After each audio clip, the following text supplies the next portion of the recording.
Et bien salut tout le monde, c'est Phantom Force 9. On se retrouve aujourd'hui pour l'Inside Infinite de février sur le chapitre cycle jour-nuit.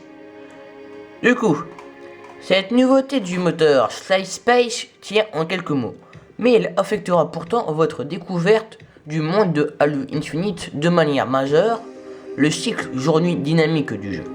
Découvrir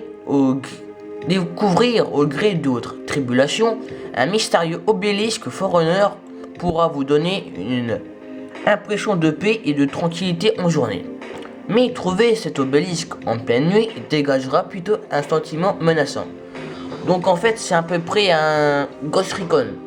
C'est ça, parce que on peut faire des missions secondaires, mais la plupart du temps ce sera des missions principales. Et puis un cycle jour-nuit, donc c'est ça en fait. Et puis c'est aussi un open world, comme Halo 3, au DST, voilà. Du coup, vous pouvez cliquer sur non, ça c'est autre chose, donc ça va prendre du temps car c'est en 4K. En 4K et ça prend du coup 40 MO. Pour l'instant, écoutez cette belle musique.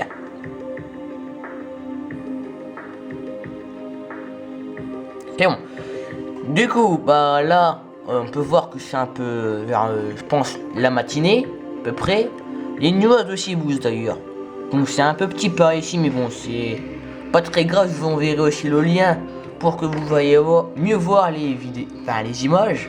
Voilà, donc il y a, donc ça c'est l'obélisque apparemment. Donc c'est comme dans Halo CE, quoi, voilà. Encore des sapins, un sapin géant, puis etc. Des sapins plus petits ici, des rochers, etc. Donc là, vu qu'il y a un grand sapin, il se passe aussi des rochers, parce qu'il y en a aussi ici. Du coup, il y a de l'ombre ici, puis là, il y a le soleil. Donc voilà, donc là, il y a les nuages qui se rapprochent. Là, les nuages se rapprochent aussi un petit peu. Et aussi, du coup, avec les nuages qui étaient avant, bloquent le passage de la lumière. Du coup, on voit, il y a un peu moins de soleil. Voilà. Là, pareil. Là, le ciel commence à se dégazer, donc du coup, on voit un peu mieux. Là, c'est pareil. Là, on voit carrément tout. Parce que le soleil a dû se déplacer. Imaginons que là, c'est le sud et là, le nord. Donc là, le soleil s'est déplacé vers le nord-ouest, à peu près. Voilà. Parce que là, parce que ici, il n'y a plus de lumière. Donc, là, quoi. Voilà. Là, on commence à faire nuit, donc le ciel commence à s'assombrir, j'ai l'impression. C'est ça. Sauf que là, par contre, peut-être un problème, parce que je crois que ce n'est pas tout à fait pareil, c'est pas grave. Donc là, c'est assombri, donc je pense que du coup, c'est plutôt un nuage qui s'est assemblé, une tempête, je pense, voilà. Là, ça commence à se dégager, puis le soleil est en train de se coucher. Et puis là il fait nuit, et puis là là c'est vers l'aube, je pense, voilà. Le ciel est encore un peu étoilé, puis c'est un peu bleu, voilà. Alors, hop. Ah bah c'est tout. Attends, interaction avec la sandbox. Tout ça. Allez hop, on se la fait alors. Pourquoi j'étais un peu court. Allez, interaction entre la sandbox et le monde.